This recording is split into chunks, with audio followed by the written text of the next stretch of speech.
Hey, Rosalind, can you hear me? I can hear you. Okay, just letting you know, we just finished up and they're making their way into their channels now. So you should be good to start in about 2 minutes. All righty, sounds good. Thank you. Okay. Do you need help monitoring the YouTube channel at all with the chat? No, I managed it pretty well in the AM session. I've got two computers up, so I'm kind of looking at both of them. Okay, awesome. Okay, thank you. Have fun.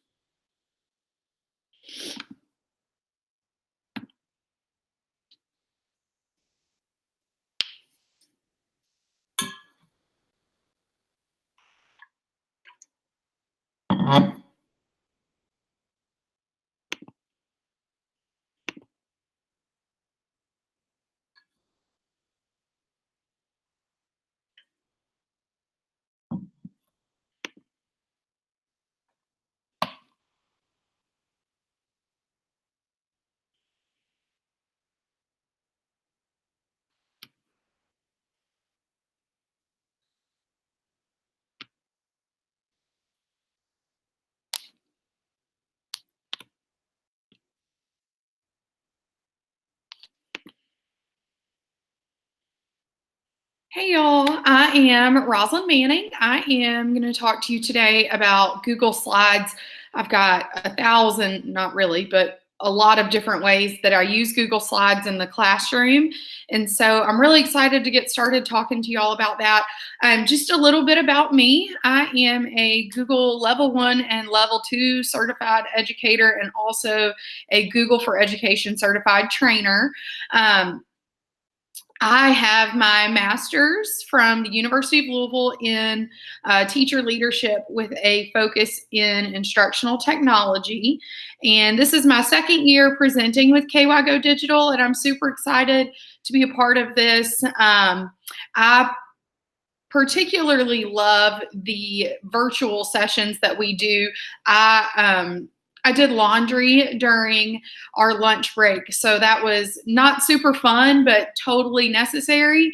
So one of the reasons I love this is we can collaborate virtually and still get things done around the house, which is awesome. It gives me a little bit of taste of working from home. So I love the virtual sessions, and I'm really, really excited to get started doing this with y'all today. So I am actually going to share my screen with you. I do have my slides linked to the agenda, so you are able to access those.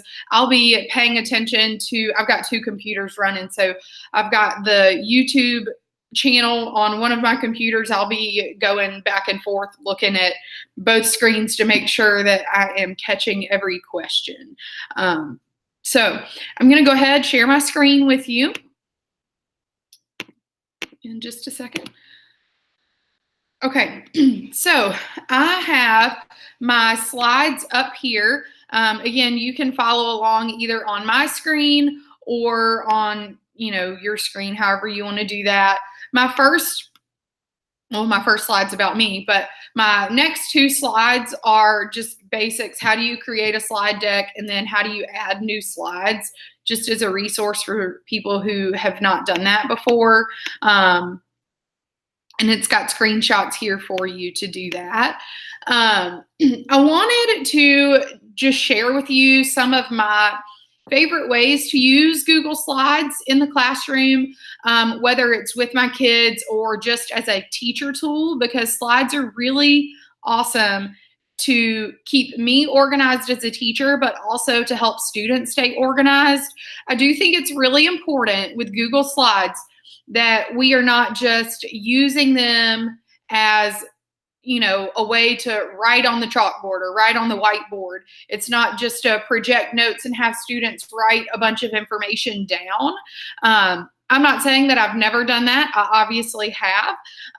But I really think Google Slides is a really easy tool to help transform some of our old ways of doing things in the classroom. So I wanted to go over just a couple of my favorite things about Google Slides. And so I'll go ahead and get started with the present Q&A feature. The present Q&A feature is awesome. I will show it to you. I will say I would probably rather for these purposes for you to ask questions through the YouTube chat, because I am sharing my screen with you and I won't be able to look at both on my screen at the same time. But I will show you how this feature works. So normally we would hit just present like that and show our kids our presentations in this way. But the presenter view, if you click this triangle next to present, it gives you the option for presenter view. And when you click it, it will pop up this screen here, and you will actually see student questions. They have the option to ask questions. So it'll look like this. They will get a link here, slides.app.goo.gl, blah, blah, blah. It'll have a specific link for students to access. And I'm actually going to change this because you are not all with Oldham County Schools. So I'm going to change that to anyone. And it will give this link here. And so I'm going to minimize this really quickly. When you are presenting to your students, it has this link up here at the top on every single slide. So they cannot use the excuse that they don't know what the link is. So when they get this link, and I'm gonna type it in here just so you can see it, slides.app.gl-B5RP. It will look like this. They can ask a question.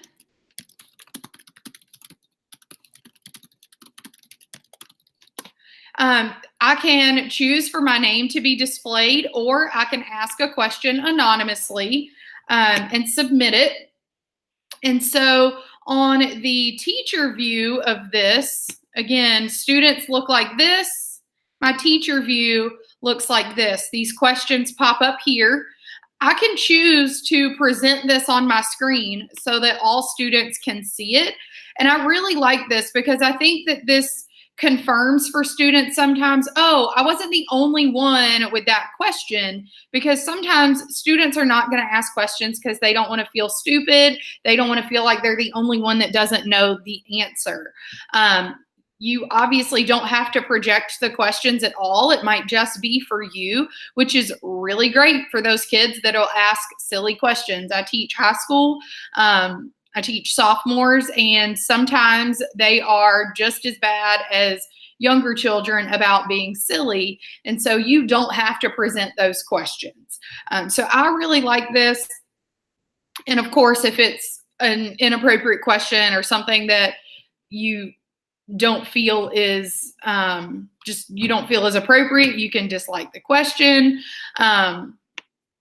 So I really like this Q&A feature because it gives students the option to ask questions throughout the presentation. And maybe it's not a question you want to address during the presentation, but it's really nice because you can address those one-on-one with students later. So this Q&A feature is awesome, and it allows students to interact with the text, interact with you, even if you are in the middle of talking. I tell students a lot, like, let me just finish my thought, otherwise I'll lose my thought. So write your question down or type your question into the Q&A. And that's a good way for them to not forget their question, because just like I might forget my thought if they interrupt me, they may forget their question if they don't have a way to write it down. So I really like this Q&A feature a lot.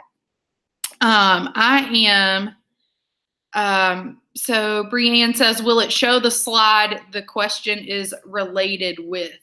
I don't think so. Like if I were to just present it, it just shows in this way here. So I don't think it will do that. Let's see. Yeah, I don't think so. I may be wrong on that, though. I can double check on that, Brianne, and let you know. Okay, I'm going to exit out of this, and I'm actually going to exit out of the Q&A as well. So I'm going to go ahead and present here. Let's see. Okay, weekly newsletter to parents. I started this in the fall of this past school year. This is something that I really felt like one helped to keep me organized as a teacher, but it also ensured that I was communicating with parents regularly. And I committed myself to sending out a weekly newsletter to parents every Friday. I missed a couple of Fridays, and then I would send it out, Monday or Tuesday or whenever I thought of it. I did miss a couple of weeks. The example that I have here, and I'm going to click on it. It'll be a view only file, I think, or no, I did it as a presentation view. I would send out the link to parents every week, and this is just the screen that I've chosen for it to go to. My very first newsletter, I sent this slide, and my next slide had the weekly newsletter on it. Just the first slide, I wanted to give parents a little bit of background about me. I sent this through Infinite Campus and just said, one of my goals is to make sure that I'm communicating regularly and thoroughly. So I explained at the beginning of the year why I was doing this. And then every week I did our week at a glance, just to show them, here's what we did. I tried not to get too lengthy with that because I know that parents are busy, especially in high school. They have kids with 7 different classes, and they may have 3 kids in the high school. So they're potentially dealing with 21 teachers at the same time. So I tried to make it pretty concise and to the point. Had links to information if they needed, or if I felt like they needed that. And I kind of gave them an overview for the next week. One thing I enjoyed about this, oh my goodness, sorry. Having a little clicker problems here. Okay. So one thing that I particularly enjoy about this, and I'm going to go back to this slide. Okay. So if you don't know this, every slide in a Google slide deck has its own unique URL. And so when I sent this to parents, I would go to the slide that I wanted them to see for that week.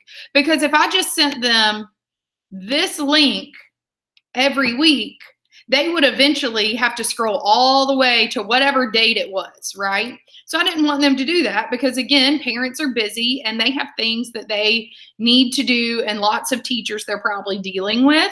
So what I would do is I would select the week that I wanted them to see, and I'm going to use this slide deck just as an example. I would come up here and Control C, or if you're on a Mac like I am, Command C, and I would send them the link, and I'm going to paste it here just so you can see. You'll see here it says slide ID, and so that is that very specific slide that I want them to see. And instead of edit, I'm going to change this link so that it says present, and I'll hit enter. And it takes them directly to this slide in presentation mode. Now, they do still have the possibility of clicking through my slides. So if they did miss something, they can go back and find it. Or if they wanted to be reminded of something, they could go back and find it. But it took them directly to the week that I wanted them to see right then. And they still had access to the rest of the slides. One thing that I did to just for my own knowledge, I took these links like this one here, and I put it in a bit.ly short link just so I could track the number of clicks it was getting to make sure it was worth my time to do. And I felt like it was. I felt like I was getting enough clicks every week. Now, it could have been the same parent hitting the button 47 times. I kind of doubt that, but I really wanted to be able to track for myself. If I was only getting 5 clicks a week, it wasn't worth it to me. That tells me that maybe I need to look into another form of communication. So I felt like that was worth it. It was worth my time. I had parents email me telling me that they really loved the format.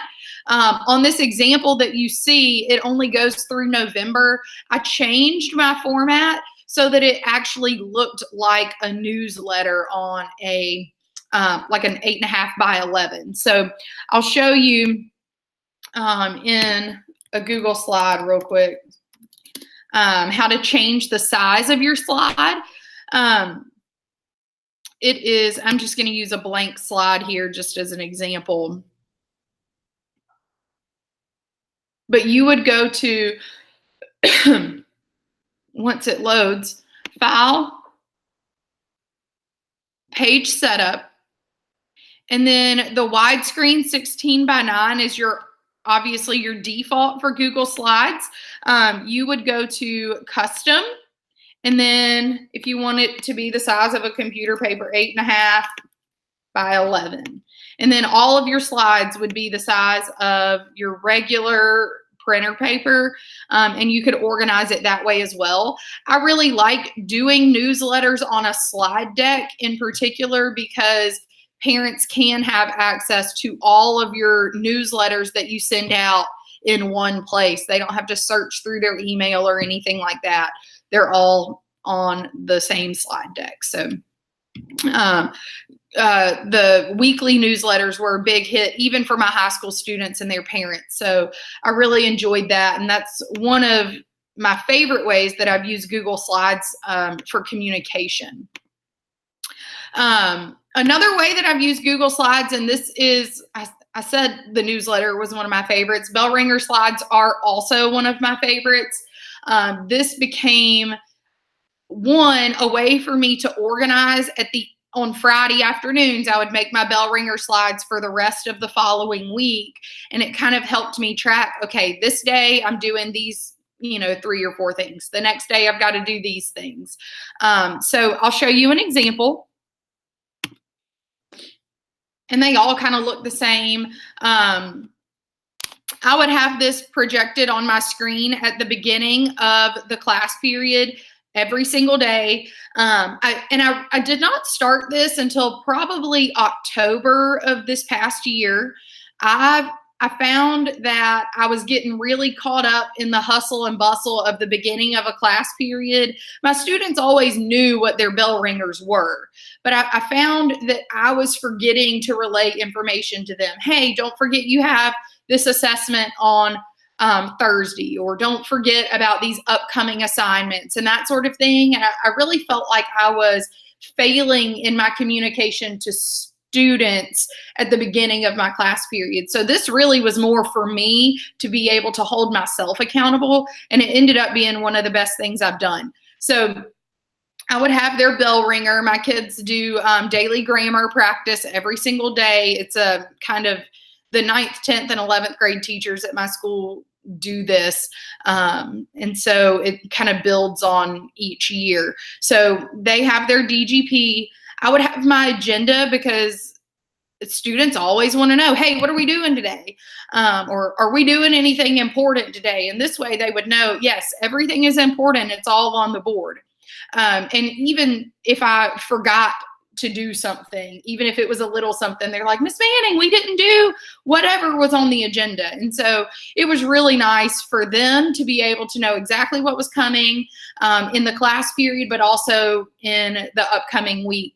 So now I would have the learning targets on there as well.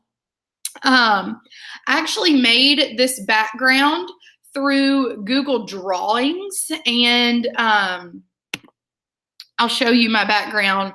I made it so that I could come in here and I could change things if I needed to, but it would stay stationary on my Google Slides. So I would save this in Google Drawings as an image file, download as PNG image, and then on my bell ringer slides, I just set it as my background. And to do that, you would right click on the slide, go to change background, and you can choose an image. And that's how I did that. I really like Google Drawings to create backgrounds for things, especially if I'm going to push it out to students to have editing access.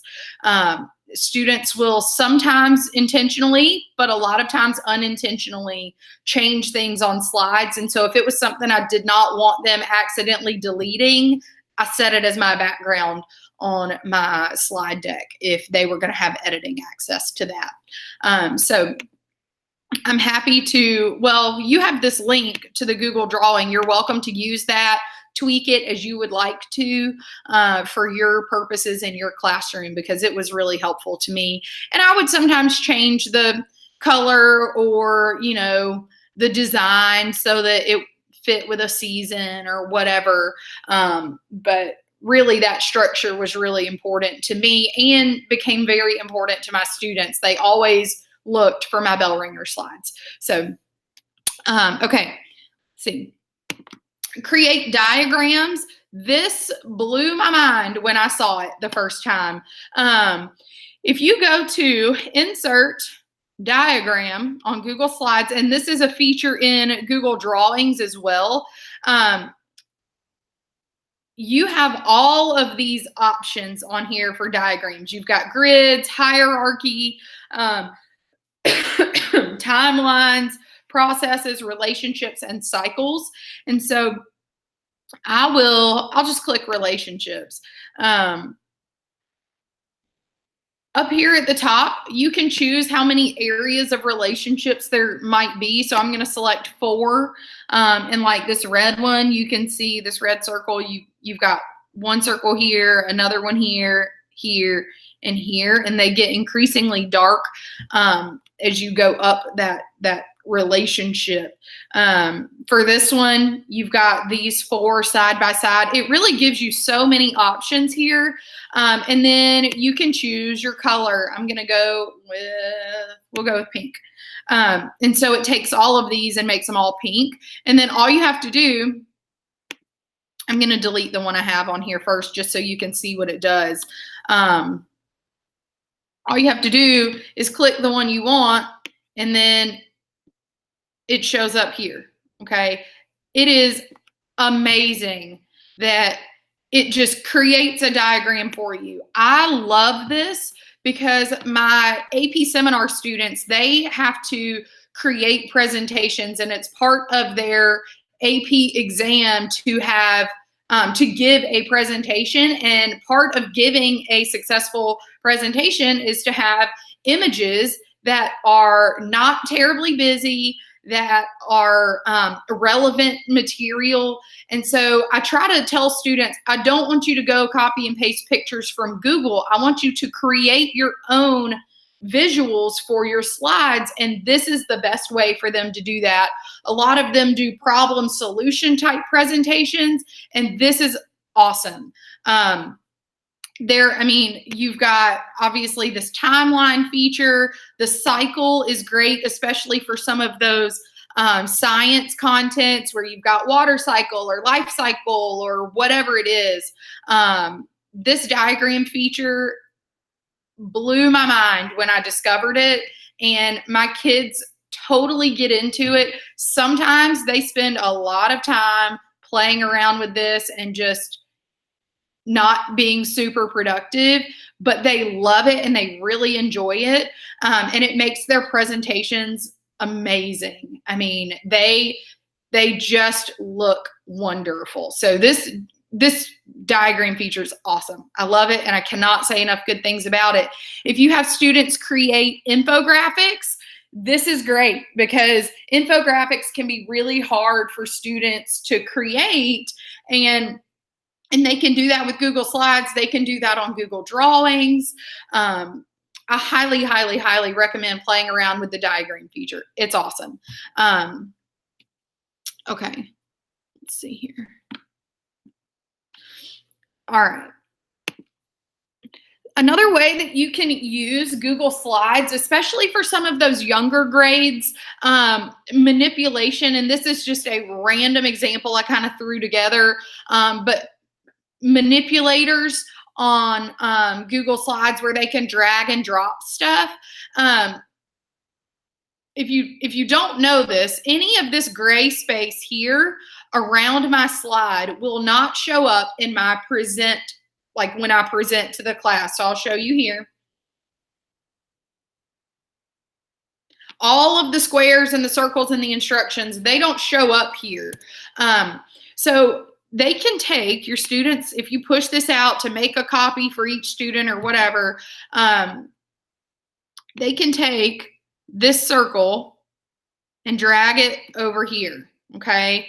And then this square and drag it here. And you can give instructions right here.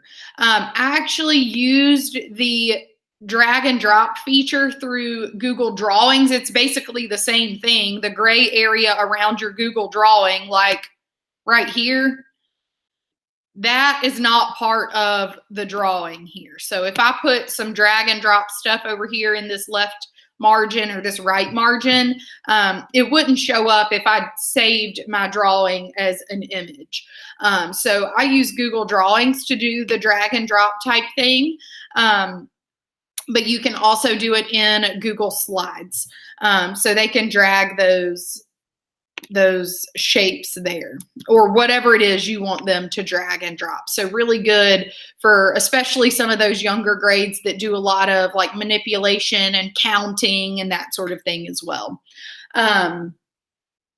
Okay, something else I did this year was Frayer Model vocab study through Google Slides.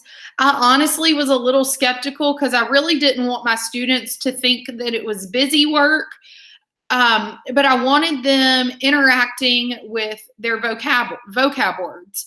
I felt like that was really important. And one of the things that students usually struggle with is application. They can memorize those definitions all day long, but what are they doing with them? And I did a lot of reflection with my kids throughout the year. What are we doing in vocab that works? What are we doing in vocab that doesn't work? How can we change vocab? Are the quizzes sufficient? Do I need to change the format of the quiz? Not because you don't like the format, but because you don't feel like it's assessing your knowledge of the words. So I did a lot of reflection with my kids on vocab study. And one of the assignments that they said helped them the most was this Frayer model. And I honestly couldn't believe it, but they really did feel like it helped. So what I would do, and it has see next slide, for example, I created a Google slide deck with, I believe it was 10 or 15, depending on how many words we had each week. But with this slide, 10 or 15 times.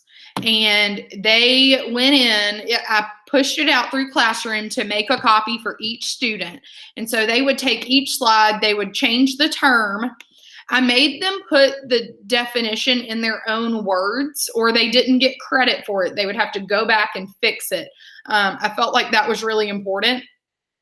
And then also a sentence in their own words. And I was very clear with them. I don't want it to be a sentence you got from Google that you changed a little bit to make it work. In order to ensure that they did that, I usually gave them a topic. Write about what we're reading in class right now with 10 of your vocab words or something like that. I tried to give them a focus point for their sentences so it wasn't just something random. But they really felt like this Frayer model helped them.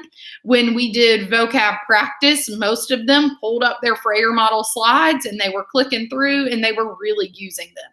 So I guess my point in all of that is that they didn't feel like it was busy work because they felt like this was one of the things that we did that really benefited them in learning vocab.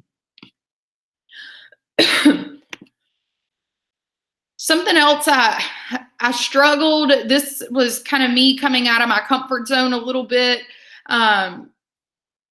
doing jigsaw tasks with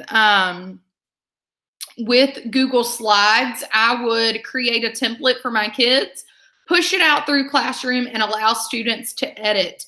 And I'm talking sweaty palms, nervous about the kids changing all of my hard work on these slides. But y'all, it was powerful. It gave me something that at the end of the class period, we could go through, they could have one representative from their group present for them and say, this is what we did, this is the learning that we achieved. I really enjoyed this. Now, the lesson I did learn was that sometimes students delete things by accident. And so if it was something that I didn't want changed, like for example, these Frayer model slides, I eventually took this design on Google Drawings and saved it as an image and put that as my background on all of the slides. One, it would make it way easier to create the slides later, but also because I didn't want the kids deleting all of these shapes. So when I did Jigsaw with groups, whether it was individual students or, each, I had my desks in groups of 4, so each pod, I would, if it was something I absolutely wanted on the slide, I set it as the background. I went to Google Drawings, I created it, and then I saved it as the background on that Google slide deck. So that was the one big aha moment I had after doing this 2 times. Each time something got deleted and then people didn't have the information that they needed. So if you're going to do the Jigsaw so that students have editing access, I would suggest creating your backgrounds in Google Drawings, saving it as an image, and then applying it as the background on your slide. Samantha said, you've been trying to use the Q&A presenter option, and when you try to type a question, it tells you to reload. Samantha, are you typing that? Oh, that's interesting. It may not work for PowerPoints that are Google Slides. That's interesting. I have never tried that, but I bet you are right. That's really interesting. Well, I'm glad it worked for the other slide deck. Okay. Just a couple more things. I presented on Choose Your Own Adventure this morning, and this is now it was a whole other presentation. And I won't be able to go into as much detail this afternoon. So I did link my slides from this morning here so that you can see them. So Choose Your Own Adventure is essentially you push out a slide deck to students and they can decide, do they want to do this activity or that activity? And then they click it and it should take them there. Or do they need to see, information about this particular skill? If so, they click that. So I have these slides here for you, and I will, let's see, I'll click it just so you can kind of see what it's all about. On Missouri to Pennsylvania, river towns have been inundated by the rising waters of the Ohio. All right.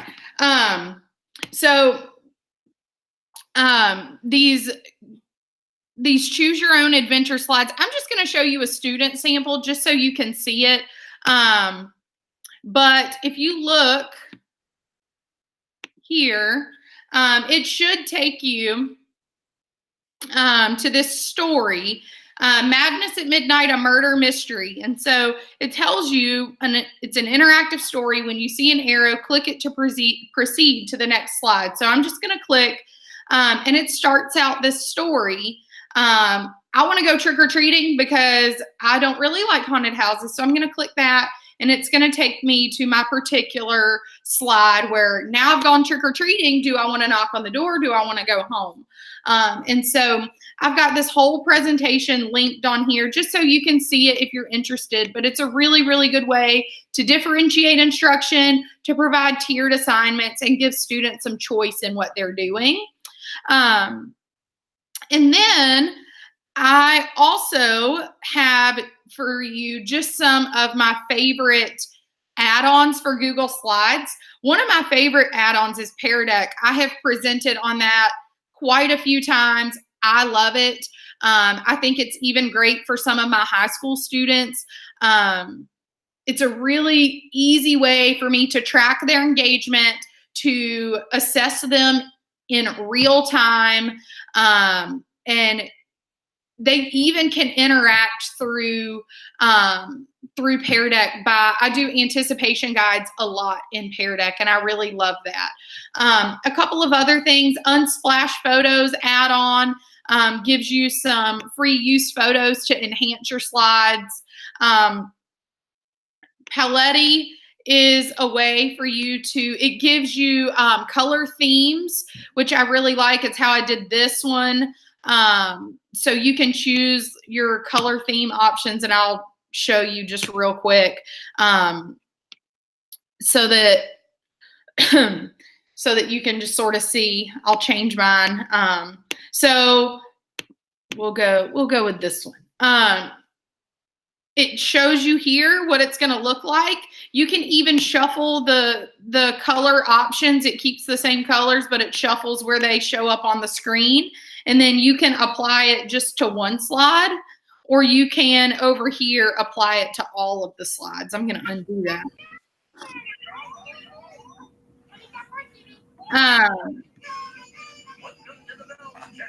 And then we've got insert icons, which is how I inserted these icons here to enhance slides as well. And then easy accents if you are a foreign language teacher or something like that. So those, I don't use the easy accents, but some of the foreign language teachers from my school have used it and they really like it. Some other ideas that I just kind of threw on here: Screencastify extension. You can record presentations with your Google Slides to post on Classroom, or even have students record over their own slides to take on more of like a leadership role within your classroom as well. I've got this Jeopardy template on here from Eric Kurtz for review type games and that sort of thing. And then digital notebooks as well. So those are just a couple of things that I use and really love about Google Slides. I am happy to, I'm gonna stop sharing my screen real quick. I am going to be on Twitter pretty much all day long. If you have questions, or there's anything that maybe not even today, but next week or whenever you're playing with Google Slides or you're trying to use some of these features, I'm happy to chat with you on Twitter. You can send me an email. I think my email is on my slides. It's not, but I'll add it there and you'll be able to see that where they are linked. Are there any lingering questions before the next presenter?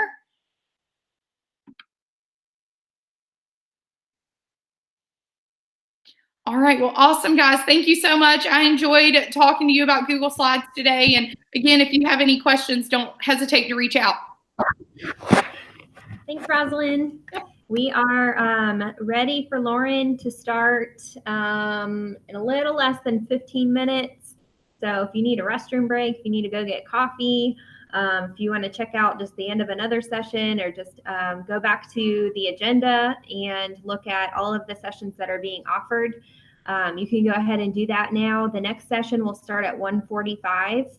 And up next, we have Lauren, who will be presenting on Google Drawings. See you soon.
Hey there, everybody. If you are logging into this session, it means you are wanting to see Lauren present on Google Drawings.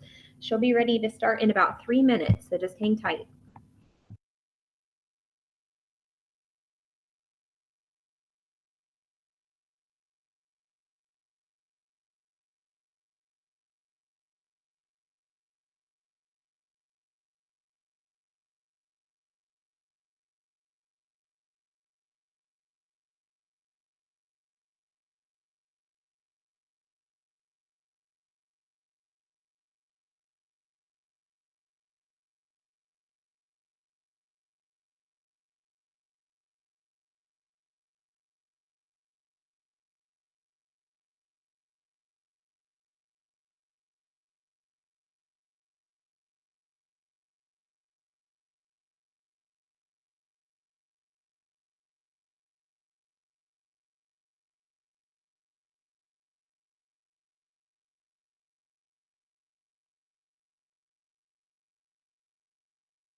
All right.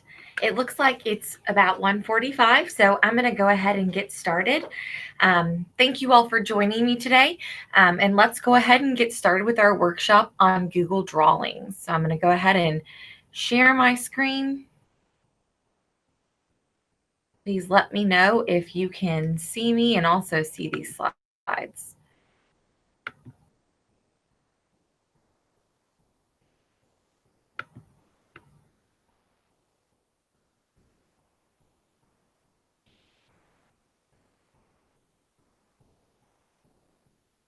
All right.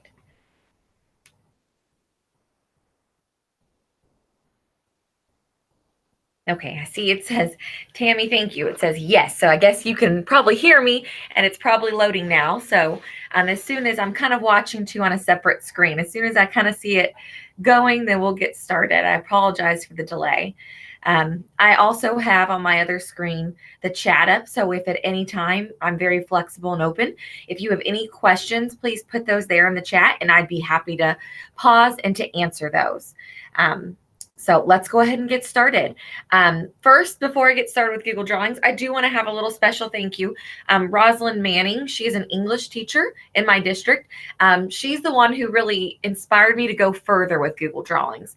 I had used it personally with students and coaching cycles, but I'd never really pushed the envelope and took it further. And so I watched her at a PD and kind of helped me to go further with my learning and also teaching students to use this in the classroom.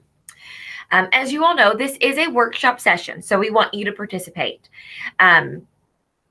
You will get the most out of our session if you are able to access on a different tab, first your Google Drive, so that you can participate and try out Google Drawings as we learn today together.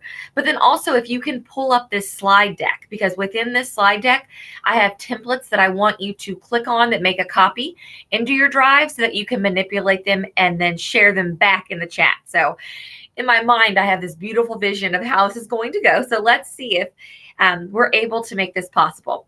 So if you could, in one of your tabs, go ahead and also open your Drive.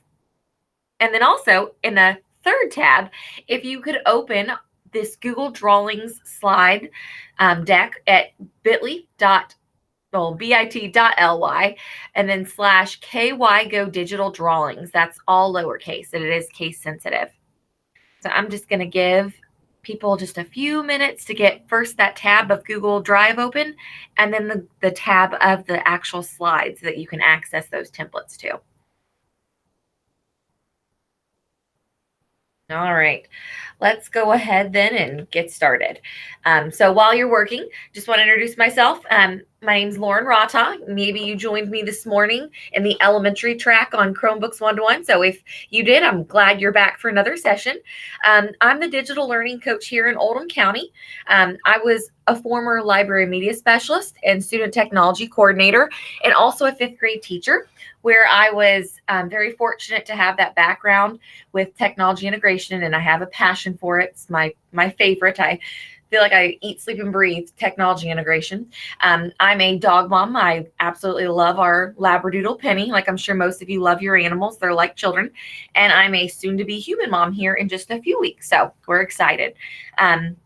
Like I said, thank you for joining us, and we'll go ahead and let's get started together today. So first, just what is Google Drawings? I always refer to Google Drawings as that overlooked tool in the G Suite that most people just don't realize it's out there. It is kind of hidden within your, like we call it, the burnt waffle under the More Tools, but it's there for you to use, and it is that G Suite tool used to create those visuals, and you can even use it to make interactive tasks. So you can create the tasks or the visuals. Students can create them. You can create them and have students manipulate them, or you can just make them on your own. I absolutely love Eric Kurtz. I think he has some of the best resources out there, especially with quick how-to guides. And so my go-to resource, if you are interested on digging even deeper than we go today, is this here. If you click on that link, using Google Drawings by Eric Kurtz, it is literally an 11-page guide that will walk you even further through Google Drawings. If you choose to do so. So super great resource to go back to. I know you're going to learn a lot of great things today, but you might forget it when it comes August. So please also feel free to go back to that link too. So how do we access it? So this is the point where I'm going to talk to you about it, and I'd love for you to multitask and go in that Drive tab and also try it out on your own. So you actually go to your Google Drive. You go to that the plus new rainbow button in that top left corner, like you always do to create something new. But like I call it, it's the hidden gem. So yes, you have your top G Suite applications here, but if you go to More, you'll find Google Drawings. And so go ahead and go in your Drive, click that new button, select More, and go to Google Drawings. So some of the basics, just like any Google application, if you click in the top left corner where it says Untitled Drawing in gray, it's going to allow you to actually title or rename your drawing, just like in docs, slides, sheets, anything else you use. So it's very intuitive, just like all the other G Suite apps. You have the same tools with the starring and also moving it to folders. What I love about Google Drawings is that you can customize the page size. So people really prefer to do this to maybe make it look like a larger poster. You can make it smaller to fit specific dimensions that they want you to in specific websites, and we'll talk about those in just a few minutes. So it's really helpful to go to that file, page setup, and use the arrows to select the size, or you can customize it as well. You can choose your background. So default is that checkerboard, which means it's transparent. So it's like you're creating a PNG file, which is also great. But you can also change that background. To change the background, go ahead and right click on that checkerboard background and choose a color if you want. or you can even customize it. So to customize it, you can make those gradient backgrounds, which kind of reminds me of kind of the old school PowerPoint. I feel like I remember always doing that. And to do that, you go to the background, gradient, choose your color, and then you can customize it to make it linear or radial, and then also where the gradient stops. So you can explore on how to do that. You can create all sorts of different backgrounds. That's how I did this one here. So made it from blue to yellow to pink and green and so on. So you can kind of play with that. The students love, obviously, when they figure out this tool.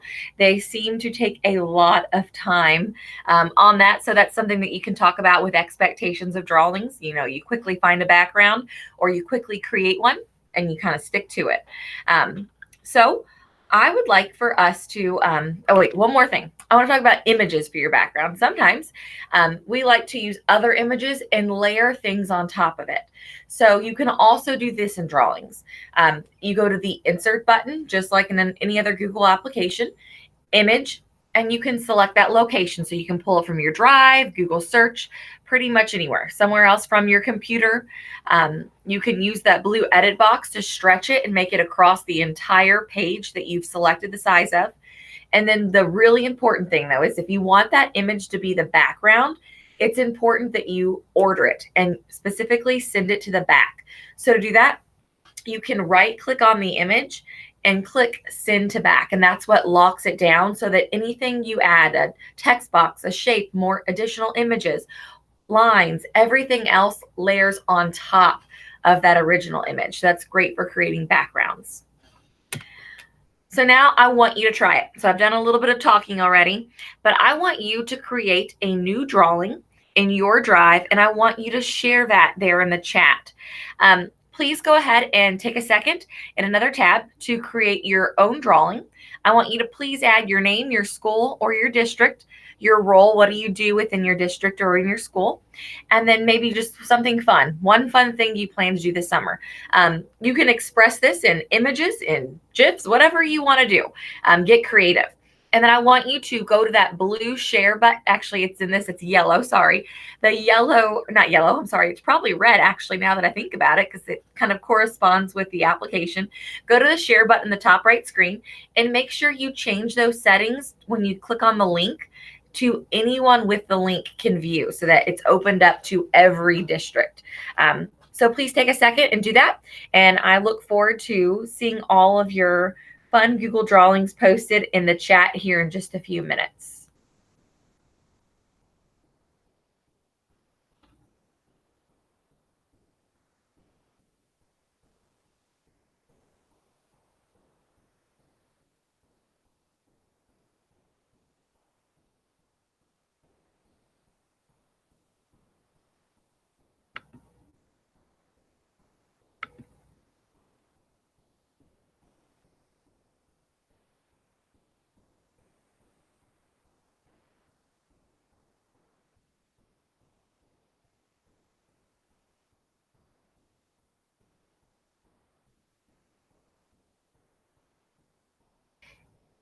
So while I'm waiting, so I'm not sitting here awkwardly, I think I'll create one of my own and post as well until some people post their links up there. So I'm going to go to a new tab, go to my Drive.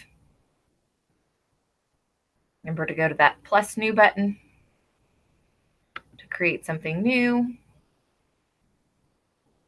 And under that more button is where we're going to find our Google Drawings, that gem like I always talk about.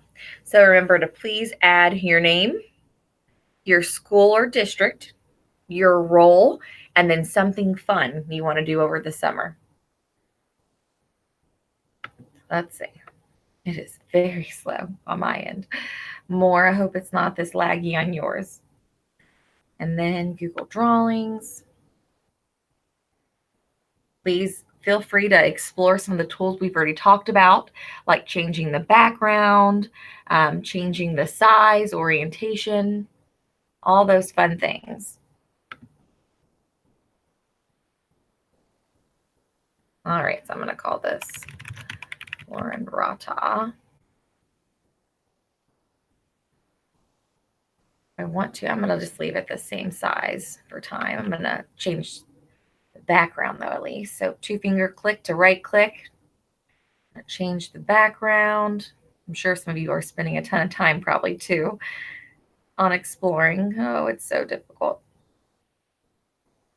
All right, I'm going to choose this one, just something plain.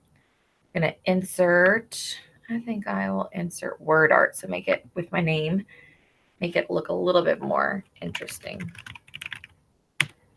I can paste that in there. I can, now that it's selected, I can use the paint tool to change those colors. There we go. So I also need to add, insert, maybe a text box.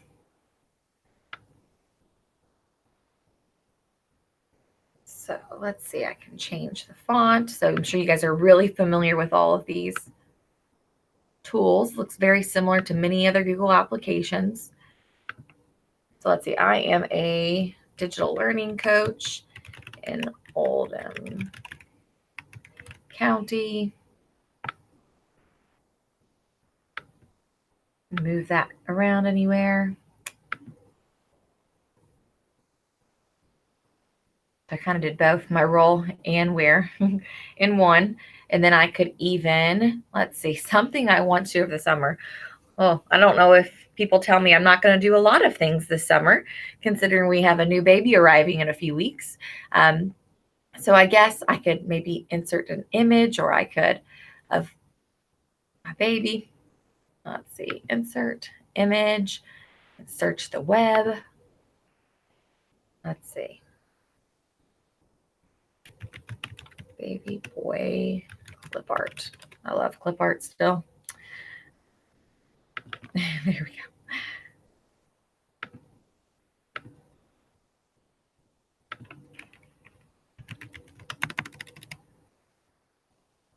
Let's see if we'll paste that one in.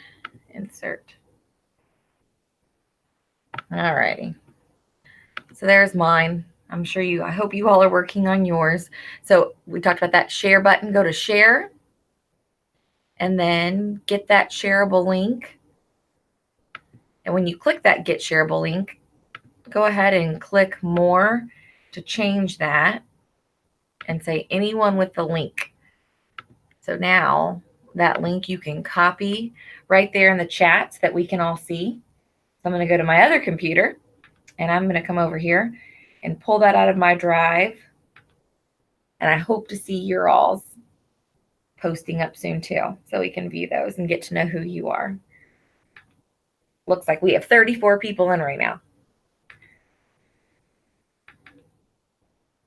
Let's see. So I'm going to post it. And you can continue working too while I continue to share the rest of our presentation. Just wanted to have a moment to explore. As you all know, it's really important when you're demonstrating something new, especially I feel like with technology, is sometimes just let students explore and manipulate to kind of help them learn the actual tool. That's one of my favorite things to do. I find when you give them that time to do that, then they're able to focus when they're actually supposed to be completing a project. So there's my drawing in the chat. I hope you all continue to post yours here soon. Don't spend too much time on that. And then I'm going to go back to the presentation. So let me exit that.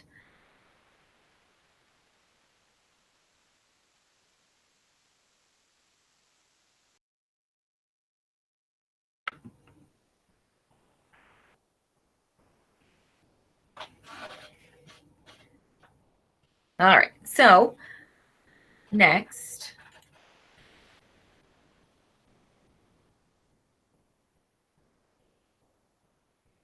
let's look at some of the cool integration that it has. You can actually integrate Google Drawings with Google Docs. You may have noticed this feature that popped up this spring of 2019. You can do that by going within your doc and going to the Insert tab and going to Drawing. You can add something you already created or start from scratch, either one. And what I really love about this, people sometimes wonder, well, why would I even do that? And so to do that, you can actually go in and insert it, but then later you can go back and edit it. So then when you edit that Google drawing, it actually is linked and it updates in real time. So even though you've already shared that doc with students and have that Google drawing inserted within it, still whatever you do changes on theirs as well. So that's kind of neat.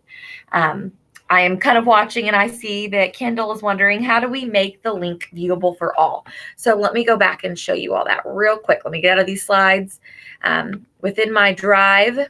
So I'm going to pretend like, let's try to find my Google drawing really quickly. Thank you, Kendall, for asking that question, because I do want everyone to be able to see that. I apologize that my computer is being so slow today.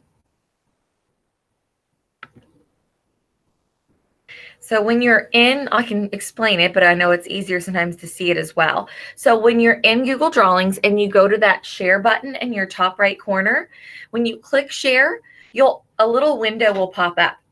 And so then when you get to that window, there it is. So I can show you in real time. When you get to that window though, all you have to do is find the Get Shareable link. And when you click that, you need to go to More. And it's going to give you those options. And so that when you do click More, you can change it to anyone with the link can view, because we want everyone within our chat to be able to click on yours. And if you don't do that, usually it automatically locks it down to only people in your district. And since we're collaborating and we are talking and working together through the whole state of Kentucky, then that needs to be wide open. So when you go up here to that share button, from share, you go to this Get Shareable link. And when you do that, yours will probably automatically set to your domain, which is your district. And you need to go to this More button and find this On Anyone with the Link. And you can keep it as Can View. And when you say save, now when you copy that link, you can go back to the tab with our chat and paste it in. So that's a good question, because you need to know that's the exact same way that you share that anything with rights with anyone that can view within Docs, Slides, Sheets, all sorts of Google applications. So that's something you can use a lot. So back to our slides. So not only can you integrate it with Google Docs, but also something else I want to talk to everybody about is the integration in general into the classroom, because that's probably what we're all here for. We all want to know, well, why does this matter to me? What are some of those classroom implications? So the first way I want to share with you is the inserting diagrams. I love using different types of diagrams, like timelines showing processes or cycles within science. But I always found it was kind of really hard to do with students digitally. And students always kind of wanted to always go to just doing it by hand, just because of the simple fact that it was difficult to do digitally. And I really couldn't find a good tool for this that was free, easy to access, not to sign in. And then I noticed within Google Drawings, it has that insert diagram. And if you go to insert and diagrams and go play around with that, you'll notice that it allows you to select the type of diagram. You can change the features to fit your needs. So you can go to and decide how many areas or how many times or how many sections of the cycle you want it to have. You can change the color. And so you can insert that right within your drawing. And then also you can then go and manipulate it and make it yours. So you just click within the text and you're able to change it. So a great classroom implication for many subject and content areas. Another way that I want us to try here in a moment is the meme generator. And I think this is a lot of fun. This is something specifically Rosalind uses, the one who inspired me to use Google Drawings in different ways. And she used it to kind of capture her kids in her English class by creating a meme generator template. And they specifically use it for vocabulary. So if you would go to your separate tab and click on this copy of meme template, because I want us all to try one together. I hope we get more people willing to share within the chat this time. So I want you to try it. The slide before had that meme, has the meme template. I want you to click on the meme template. It's going to force that copy to your actual drive so that you can manipulate it. And then you'll notice that it allows you to choose and switch and make the background different. And then I want you to use that meme to create something fun, a meme about your biggest workplace pet peeve. That's just something fun I could think of. And right now, I currently can't think of a pet peeve for my digital learning coach job. But in the past, as an LMS and STC, my biggest pet peeve probably was about passwords, because I felt like mostly the same people almost every day would say they've forgotten their password. And so they wanted me to reset it because they knew I had that power to do it. So I put, sure, I'll reset your password for the 100th time this week. So go ahead and click on that link on slide 11 of the meme template. When you click on it, remember, you'll notice it'll say copy document. And yes, you want to click that blue button that says make a copy. And that's forcing a copy. And that's how your students would use this later. You can post that even in Google Classroom as make a copy for each student. And so they can do it. So the instructions are there on the left-hand side. You simply choose a picture over on the right side and pull it in. You can make it bigger by selecting it and dragging those corners to make it the whole screen. Remember to send it to the back if you need to for reordering. And then I want you to double click on that text and change it. So think about, what is your biggest workplace pet peeve? And I promise this is a safe place. What is something maybe a teammate or someone on your department or in your school does that just drives you crazy, or that many people do? And then I want you to, same kind of concept. I want you to, after you quickly create that, I want you to go to the share button. Make sure you make it a shareable link that anyone with the link can view. And please post it in the chat, that link, so that we can view some of your memes. I didn't get to see any of your summer plans, so I hope that this meme one is a little bit quicker and you feel comfortable with sharing it. So I'm going to go ahead and go out of here, and so that you can also see this. So let's see. I'm going to go back. So you will find this link.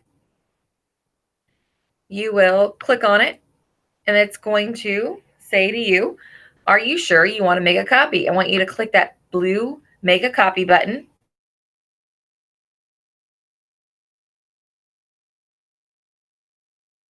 So instructions are here on the left, but I want you to go ahead and you can either select this one of these images,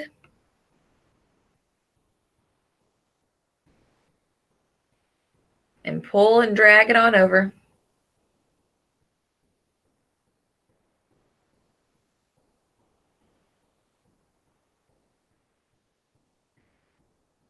I'm trying to think of another one. Oh, I think I've got one. So I pull it on over. I can make it as large as the screen. So by pulling the corners, being very laggy today, I apologize. And actually, this template appears, it's nice. I think that she created the template to already go to the back, so you don't have to change the order. And then thinking of another workplace pet peeve. Sure. It's another one of mine.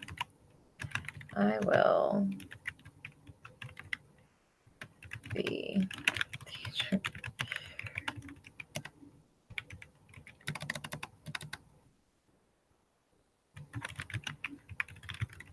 Another pet peeve of mine. They called it in my old school the teacher eat room for like the teacher's lounge. And I kind of felt like, and to do that, you can go back in. They called it the teacher eat room. And so I felt like every time I went in there after teachers were done with lunch, I don't know if they were just super busy, but they would just leave all their trash and things out. But the funniest thing is they would always complain about their students not cleaning up after themselves. But sometimes it seemed like they didn't clean up after themselves. So there's my meme. So I want you to create yours, and then go up to that share button. And remember, on that share button, you'll click Get Shareable Link. And right now, see how it's locked down to Oldham County Schools Can View? I don't want that. I want it more. Anyone with the link can access. And I'm going to say save. And then copy that link. And then go back and paste it in the chat.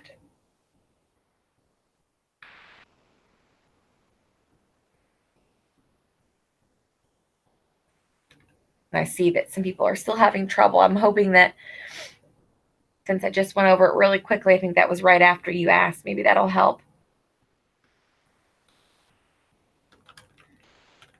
Please let me know if it doesn't. I can do it again. So you come up to that share button. You come up to Get Shareable Link. You'll probably have to use that drop-down arrow to make it anyone with the link can view, and say save. That'll copy, and now you can paste that right there in the chat so we can see some of your biggest pet peeves. So just another fun way to kind of engage students. Like I said, she used it with vocabulary. So this just gave students another way to demonstrate their learning, but in a different way. Because I know vocabulary in the past for me was look it up in the dictionary, write a sentence about it. And that was really about it. Maybe write it a few different times. So this is another way to really see if they truly understand the meaning of the word and they're able to apply it. So that is the meme generator. So continue to work on yours if you'd like. And please put that in the chat. I'd love to see some of your memes. I'm sure you guys are a little bit more creative than I am. So please continue to post those. So next, what are some other instructional implications? He has, Eric Kurtz, yet again, a ton of graphic organizers, and specifically, he has an entire folder. This folder has a ton of graphic organizers that you can use with teachers can use them K through 12 in all content areas. They're just blank templates like Venn diagrams, processes, cycles, drag and drop tasks, so many things. And if the one thing you take away today is this actual organizer template folder, then that's great, because I think that this is a good starting point. If you want to take this, post it somewhere like Google Classroom where your students you can click that assignment and make a copy for each student, and then each student can manipulate it, make their own to demonstrate their learning or to take notes or brainstorm something, and then they can also then share it with you. So another great way to use Google Drawings in a different way. And I know that sometimes that can be substitution, but sometimes it's okay, I feel like, to do substitution to help get used to a tool so then they can take it even further. Another way that I've seen is with comic strips. We used to be very big iPad users here in Oldham County. And so when we really made that switch over to Chromebooks and Google, it was really difficult for some of my teachers to kind of let go of some of those apps and things because they love their comic strip creators.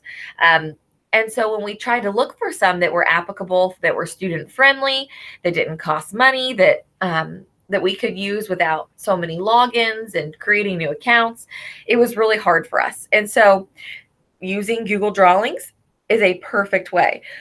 So here you'll find two different templates. If you prefer the square comic strip template, you could share that with students, or the rectangle. And so how it works is students are able to use this as a template. They simply click in to do sorry, I'm reading the chat too. It looks like my chat got disconnected for some reason. I don't know if there's too many people in here, but that's all right. But you simply click to add the title and change it to rename it. You can add pictures, you can insert images, take a actual photo of yourself if you want to using your camera. You can insert text, shapes, anything you want in those speech bubbles to demonstrate your learning. The specific way that I've used it with a teacher in a classroom is in social studies. A middle school teacher likes to use it with students for them to retell a story in history to be sure they understood that event. And so that was really neat.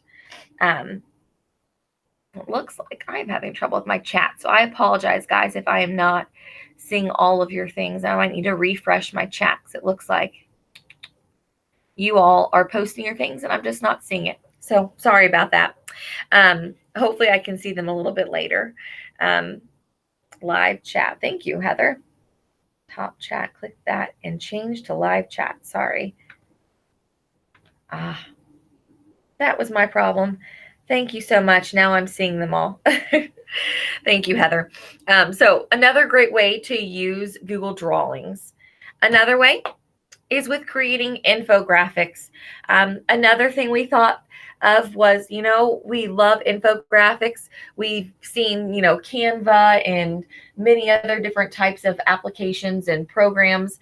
But what was tough for us is they usually limited us on the amount we could create. And so once a student created 1 or 2 infographics, they'd have to delete those to recreate another one. And then also, sometimes it was not user-friendly for students under 13. And so that was tough because we like to follow those rules with privacy. And if it says that in terms of use, if our kids can't use it, then that's what we follow. That's what we do legally. And so Google Drawings, though, it's free. There's no limit to how many infographics they can create. All students can use it because we have those G Suite for Education contracts. And so that was a really great thing. As you can see some examples here of ways students have used it to create their very own infographics. So that was really neat. ThingLink, another one of my oldie but goodie applications I used to love using in the classroom. But we just kind of found that it was hard recently to use.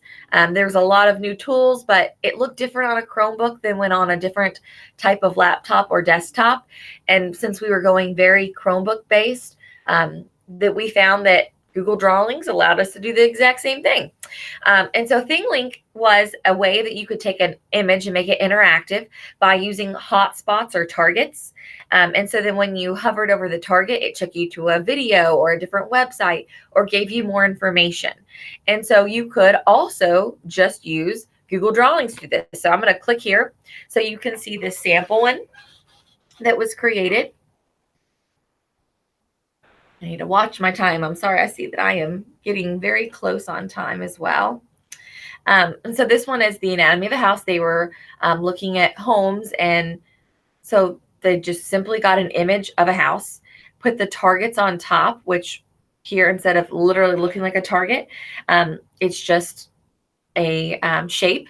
And then the shape from it is a link. And so when you hover on top of it, you'll see this takes you to different places to learn more about the home. And so since you can link it, you could literally link anything.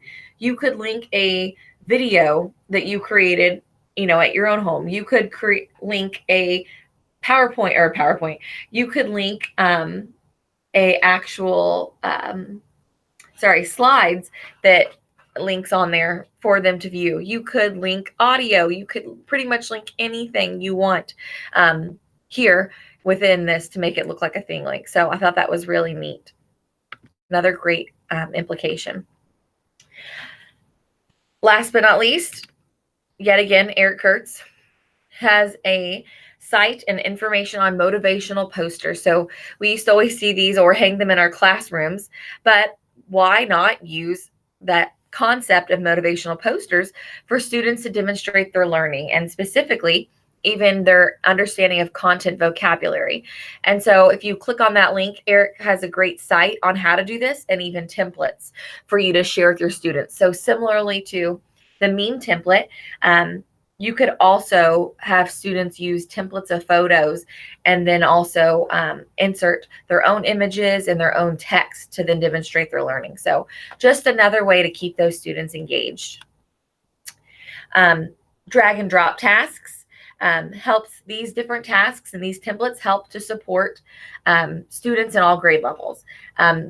This top one, the 3 category sorter shapes, great templates, daily grammar practice, magnetic poetry, formative assessments in math, many great templates for you to just take and use within your own classroom.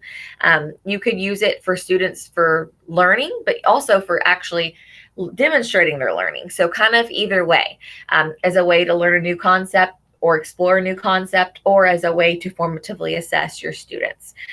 So make sure you go back and you check some of those out. I wanted us to click on them and talk about implications in our classroom, but I think that we're running out of time. So just check out those later. And then also sometimes it is about us, teacher productivity. You all work so hard about just making every day the best day for students, and engaging them and inspiring them and helping them grow. And so sometimes though it is about us. What about you all spend enough time? Sometimes we need things that are just make our lives simpler and give you more time for family and friends, because you need that time too. So teacher productivity. Creating seating charts using Google Drawings. You can make a template of the outline of your classroom, and even make sure you put student names in these little boxes. I know that we don't all have seats with rows like that, but you could just make that look like it. And then you could literally pull them and drag and drop them around to move the seating arrangement. Students love for it to be flexible and to change it up. So that could make your life easier. And then you could just make a copy next time and then have a different seating chart next time. And then after that, you can also print it if you needed to. I know some state assessments make you print them, so you could do that.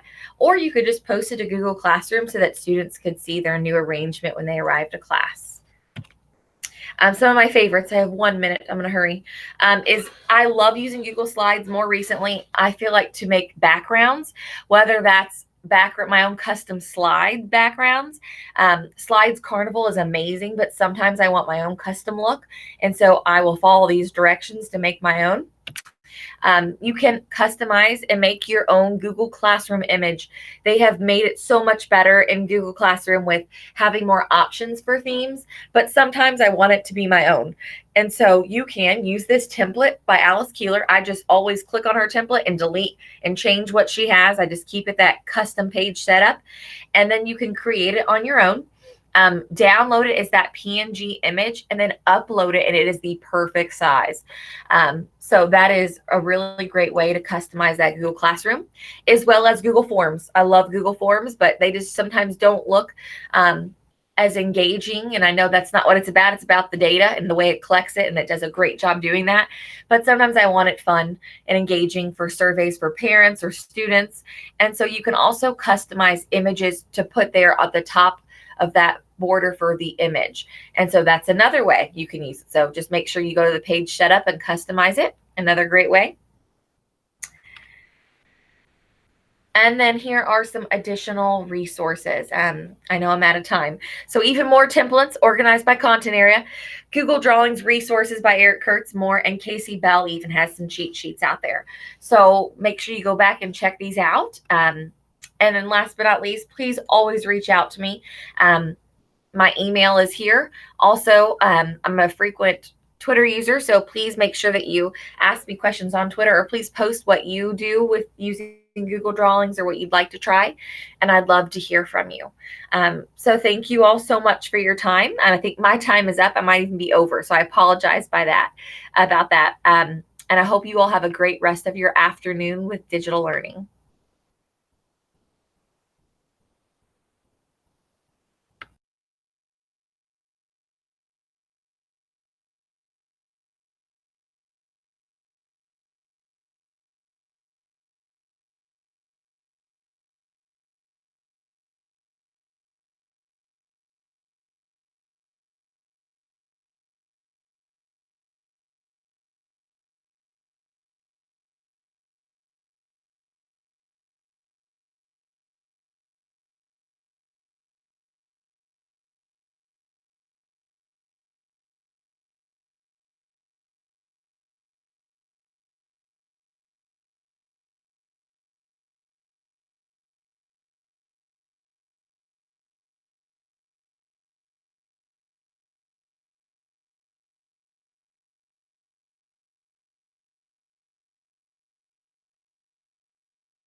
Hello, can you guys hear me okay?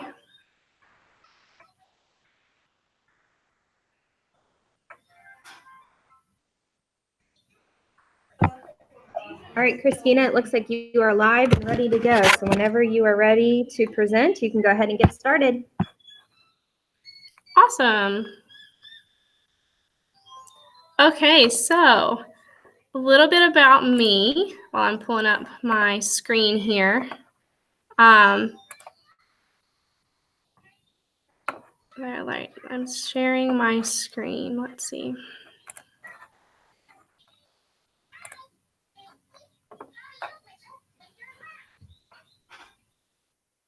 Hello, can you guys hear me okay? Okay, so a little bit about me. I am a special education teacher in my 5th year, and I teach at Taylor Mill Elementary. I'm presenting on using ReadWrite for student support.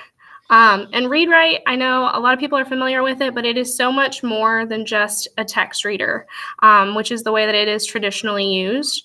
And when used appropriately, it can address universal design for learning in a lot of different ways. So, and also, I apologize if you end up hearing my little one in the background. She had to come hang out with me today, so you might hear a little bit of her.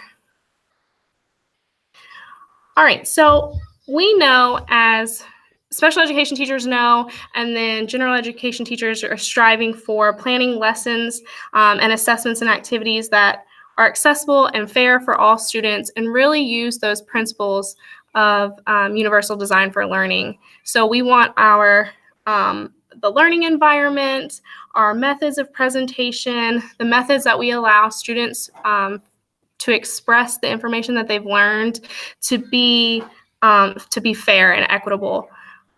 And so this little graphic here kind of just shows everything that goes into universal design for learning and how we can plan lessons that incorporate these aspects. There's a really great quote I like from Lisa Friedman. She's a disability inclusion expert and also a Jewish educator. It says, when we move away from viewing learning differences as deficiencies, we can find ways to allow each and every student in our classrooms and communities to thrive. So really just as we move through this presentation, I just want you to be thinking about how you can use ReadWrite as a tool to assist all learners and make that learning process equitable for all.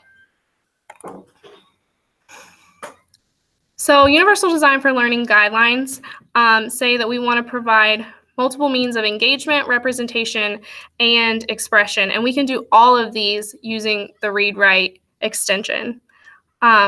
So if you look in this first column for engagement, really providing options for sustaining effort and persistence. This learned helplessness, this idea that, oh, I can't read, so I won't be able to complete this activity, is so prevalent in a lot of our classrooms. And through ReadWrite, we're able to say, no, but you have a tool that you can use to overcome some of these difficulties that you're having. So it allows us to have that knowledge of their goals. So, oh, I'm going to work on my comprehension for this passage.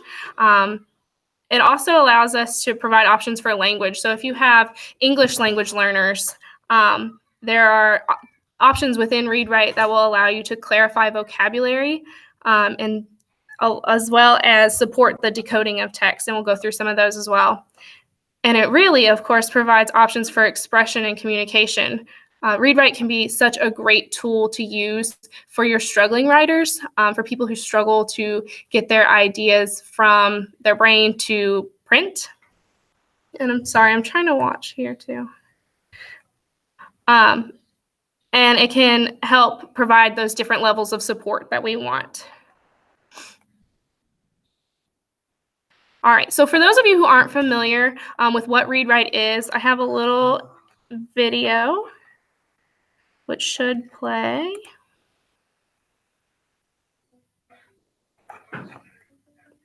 Google Apps for Education are everywhere. You might well be using them in your own school, along with millions of other students and teachers. Google Apps are great, but what about students who need a little extra help? Working with documents and the web can be a challenge for struggling readers and writers, English language learners, and students with learning disabilities like dyslexia.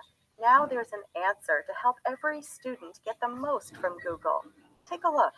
Read and Write for Google Chrome is this friendly toolbar that installs neatly in your Chrome web browser. So it plays nicely with all these classroom devices, PCs, Macs, and Chromebooks too. It's there whenever it's needed, making it easier for students to work with Google Docs and other documents like PDFs or EPUBs. It also works with web pages. Okay, let's see how easy it is to use. Highlight any passage of text and hear it read out loud. You can pick different voices and adjust reading speed to suit any listener. Speech to text accurately transcribes your students' words as they talk. It's ideal for capturing thoughts on the fly, especially for people who find typing tricky. Word prediction helps reluctant writers, offering word suggestions as you type. There's a talking dictionary, picture dictionary, and fact finder that make research faster, easier, and more fun. And there's a translator for other languages, such as French and Spanish. These colored highlighters are really useful for collecting and summarizing key information. Just pick out key points and gather them together in a new document.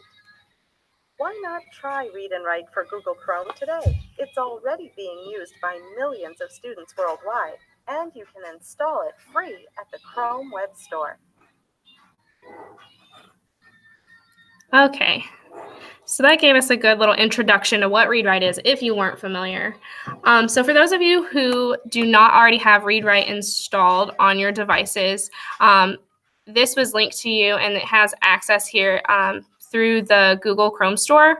If you're using an iPad or a different Android device, it's on both the iTunes Store and Google Play. But for today's purposes, I'm going to show you how to sign up on the Google Chrome Store because that's what I'm using. So once you click or search in the store for the Read Write extension, it'll come up. And of course, mine says remove from Chrome because I already have it downloaded.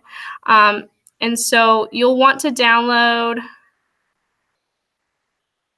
the Read Write app, as well as there's another app that I'll show you that goes through Read Write, and it's here. It's called the Screenshot Reader, and it's an extension of Read Write that you'll use when you're working with PDFs. And so it's got its own separate icon. It is separate within the web store, but I think that this is a really important tool to make sure that you have. So like I said, it is available on Google Play and iTunes as an app for the iPad. I know a lot of people use the iPads within their classroom. And so once you download it, you're going to get, you're going to get the premium Read Write for 30 days.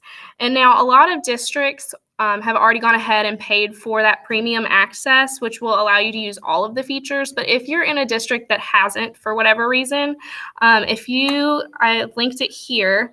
If you're a teacher, you can sign up and you receive all of the premium features for free. So once you've downloaded and installed the Read Write extension and logged in using your teacher account, so your teacher email, you can come here to this text help site and scroll down, and it'll just have you input your information so that you can use all of the features for free. So I'll go ahead and go through some of the features I was going to talk about today are premium features, but since we all do have free access, I'll go ahead and tell you about all of those.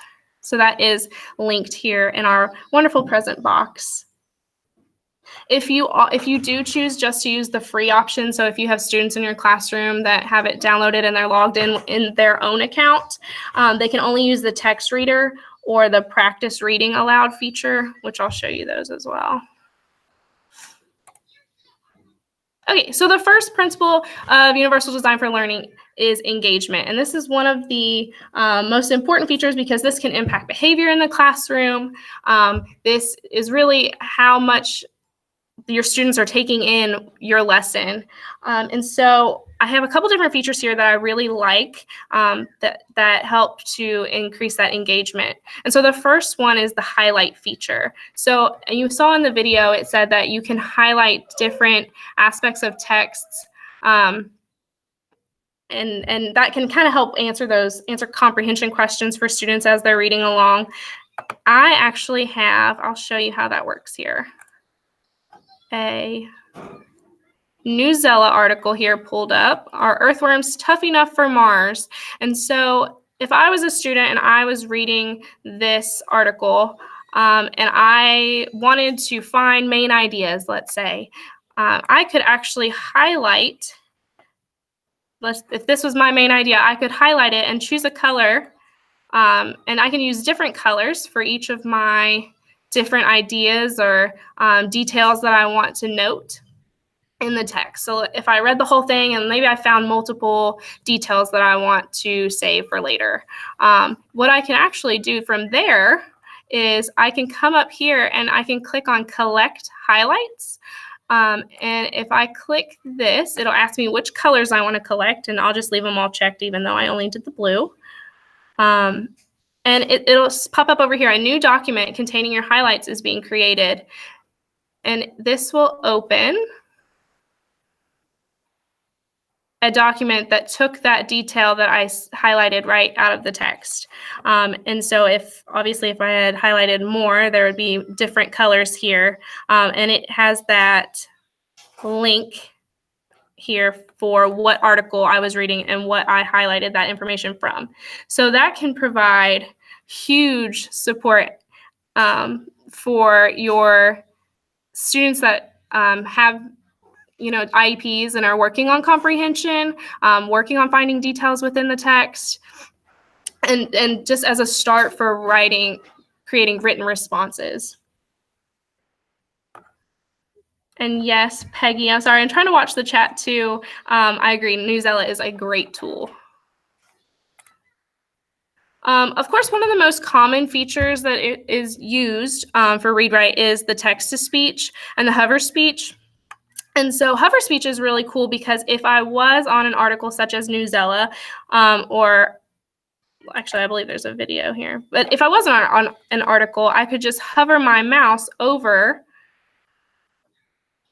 Let's see, let me make that bigger for you guys. Today we'll be using Read and Write to help us read this paragraph.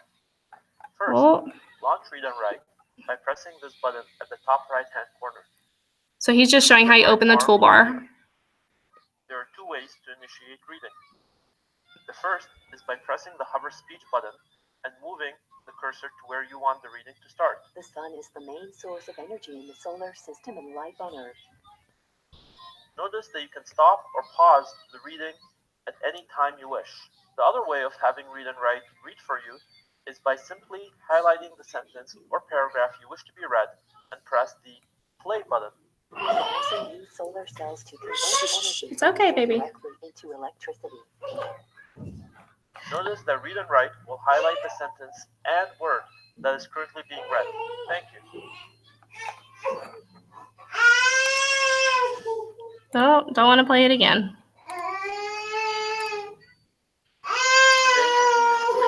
Okay. Sorry, my kiddo's fussing, her video went off. So as you can see, it does require a little bit of teaching students how to use the text-to-speech option. A lot of times they might say, oh, it won't read it, and you have to show them how to highlight what they want read. But the hover text is awesome to alleviate that. There's also a cool tool on the Read and Write toolbar. That'd be cool. Yeah. There's also a feature on the Read and Write toolbar for masking the screen. And so this really helps with the presentation for our students who might have visual disabilities or maybe need less visual stimuli on the screen. And so if you click on this little tool here that looks like a computer with a line through it, it'll pop up with a little bar. and so that way students can track the texts. So that's another way that you know that students are engaged in reading, even if the text is being read aloud to them. As long as they're tracking, that can help with those concepts of print. So a lot of ways that I like to use ReadWrite are for assessments. If you're giving an assessment on online, such as through GoFormative, or using something assigned through Newsela. That way students can be independent. And of course, with that, it's great for independent assignments. That way that learned helplessness just really goes away and students are working on their own. They're working at their own pace without having to ask you for assistance at all. Then we have the Universal Design for Learning representation. So these are some of the coolest features I think ReadWrite has that I didn't know about when I first started using it. And the first one is the picture dictionary, which there's a little graphic up here, which is amazing for support for your English language learners. So if there's a word in the text that you aren't familiar with, so let's say I didn't know what the word light means. If I highlight that word and click on the picture dictionary graphic that you see here, it'll give me different little images for what that word means. So that provides those visuals for texts and stories. I know a lot of special education teachers and general ed teachers are providing adapted texts for their students. And so having the option to kind of create that as you go is really awesome. In fact, let's see if I can show you that one on my Newsela. Let's just say room. That's a multi-meaning word. Maybe I don't know what that means. I'm going to come up here to my picture dictionary, and it's going to show me room. If I leave room. So that's just one way. There's also talking about supports with images. If you look at this vocabulary list feature, this is probably my favorite feature because it allows you to pre-teach vocabulary. If you have an article that you want to assign or print even, and you know that there are going to be vocab words that are going to be difficult for the students, you can go ahead and select those words in advance and click on the vocabulary list symbol, and it will create another document that has these different headings. So the word, meaning, symbol, and any notes that they want to take about it. And it fills this in automatically. So it generates this for you. I don't know if there's a, yep.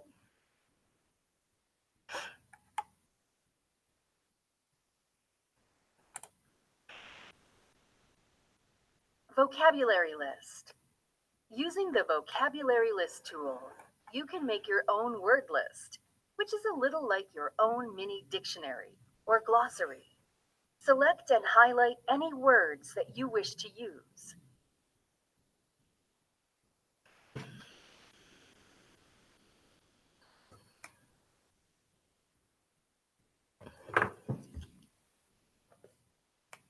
Now, click on the vocabulary list icon. A table will be created in a new Word document.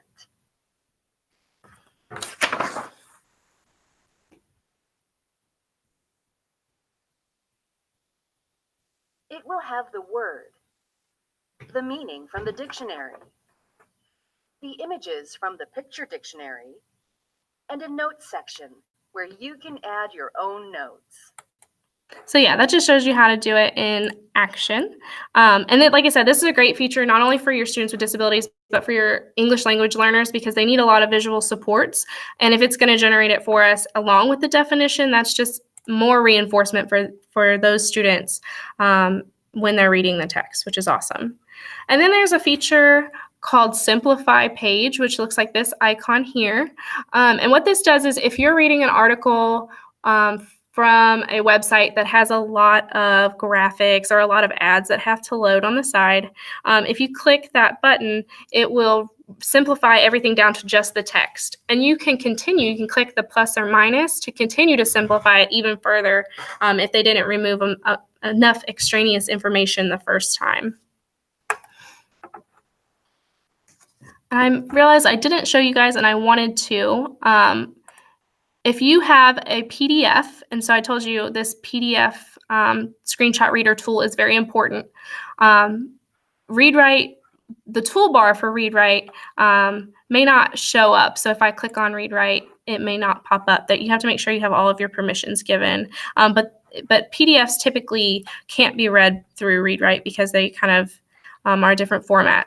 This screenshot reader, so let's say I had this adapted text about coyotes. If I go down to where my text begins, which, by the way, if you ever need adapted text, the Sherlock Center is a great place to go. If I click on this icon for the screenshot reader, and then I highlight over top of what I want to be read, you'll see it changing colors around as it's scanning.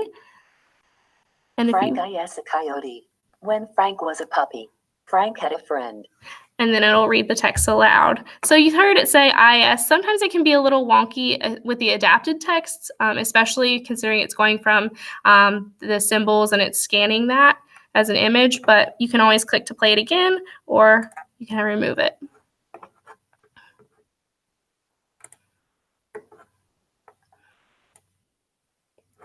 And then for expression, so this is another way that ReadWrite is great, is the actual writing capabilities, speech to text being the main one. So speech to text is great for creating written products and developing that print awareness of, when I say these words, this is what that looks like in print. You will have to do some instruction, at least from my experience, to the students to be able to use it independently. They need to speak clearly, so they need to speak slowly and into the microphone. And so it does take some practicing getting used to, but this can make your independent writing assignments and just any students that need a scribe, anything like that, it can make it so much easier in the classroom. And this is another feature that you can use on the iPad. So if you're not one-to-one and you don't have a computer for whatever reason in your room, then if you have an iPad, it will work on there as well. So there was a new update actually that just happened that you can turn on under settings. So I'll show you where those settings are. Where do I have ReadWrite open here? So if you go here to my more, and I go to my options, if you're at the speech setting, I can click on continuous reading, which is how it knows to read to me. But then if I am doing, let's say I typed a paper for my English class, and I want it to read that text back to me, I can choose to have it either speak on each word. So after I type an individual word, it'll read that back, or speak on each sentence. So once I type a full sentence and I put my period, you have to teach, this is another thing where you have to teach students to wait, because once you put that period, it's going to go ahead and read that whole sentence to you, but it won't do it if you move ahead and continue typing. But this is a great way. A lot of times our students that require assistive technology for written products can't check their work because they aren't sure if what they have typed is spelled correctly. So having it read it back to them, they can say, oh no, that doesn't make sense, and they can adjust it themselves, which is just even more giving them that independence and helping them work without you. There's also the practice reading aloud feature. So if you click on this icon, when you're looking at an article online, it will record your reading and allow you to send it to your teacher, kind of like an online fluency check. So this is a great way to monitor students' fluency progress without actually having to sit and read with them, because it'll allow it to just email it to you and you can have that recording. And I just clicked off of that. So here I have the quick reference guide. So when you go to download these, either for your Chrome device or for your iPad, if you click at the top here, it will load just the references that shows you all of the symbols, and it kind of goes through and tells you what they all do. And so it even goes through, like, here's the web toolbar that you see. So this is what mine looked like when we were on the Newsela article. And here's the PDF if you have this feature available. And so those are linked for you in case you go to download it and then you have any questions about what the different features were. Let's see, hold on. Like I said, all the features of Read-Write, they can be amazing for fostering that independence, but you do have to practice them. They need to be taught. So my recommendation that I found is start with them from day one. And then as a teacher, make sure when we're planning lessons that we are planning for the use of the Read-Write extension. So maybe from the beginning, we know, okay, my students that need readers are going to use this. Here's what they need to know to be able to do it successfully. We know, okay. Oh, a little bit of. All right. Does anybody have any questions for me? I'm kind of looking through our. Lisa, I haven't used Common Lit before. I'll have to look that up. Ooh, and articles in Spanish. That's awesome.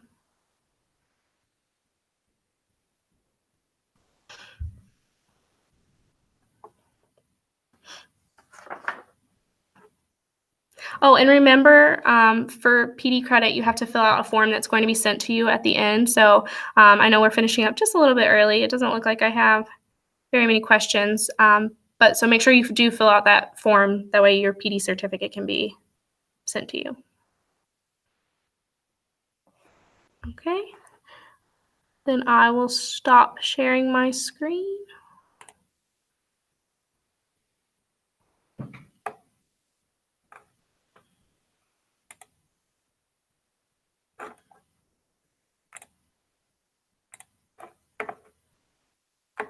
And you guys have a great day.